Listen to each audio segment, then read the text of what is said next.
சொல்றோம். அதுக்கு அடுத்தது முதல் வினை துணை வினைகள். முதல் வினைனா என்ன, துணை வினைனா என்னன்னு பாக்குறோம். இப்ப நான் படம் பார்த்தேன், கண்ணன் போவதை பார்த்தேன். இப்ப வந்துட்டு இதுல என்ன சொல்றாங்க, இது எல்லாத்துலயுமே பார்த்தேங்கிறது எதை மீன் பண்ணுது, டைரக்டா மீன் பண்ணுது. எதை, கண்களால் பாக்குறது. படத்தை எதுல பாத்திருப்பீங்க, கண்களால் பாக்குறீங்க. அப்ப படம் கண்களால், நான் படம் பார்த்தேன் அப்படின்னா நம்ம கண்ணை வச்சுதான் நம்ம படம் பார்த்திருப்போம்.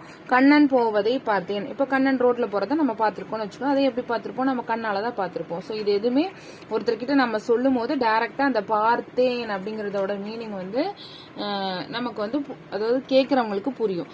சோ இந்த மாதிரி அமையிற வினைகளை தான் நம்ம என்ன சொல்றோம், முதல் வினை அப்படின்னு சொல்றோம். அதே துணை வினைனா என்ன அப்படின்னா, பாருங்க, ஓட பார்த்தேன், எழுதி பார்த்தேன். ஓட பார்த்தேன்னா என்ன, நான் அந்த இடத்த விட்டு ஓடிடலான்னு பார்த்தேன் அப்படின்னா முயற்சி செஞ்சதுக்கான மீனிங்க கொடுக்குது. அதாவது நீங்க கண்ணால பார்த்ததுக்கான மீனிங்க கொடுக்கறதா அந்த பார்த்தேன் அப்படிங்கறதோட மீனிங். அப்படி வந்துச்சுன்னா அது முதல் வினை.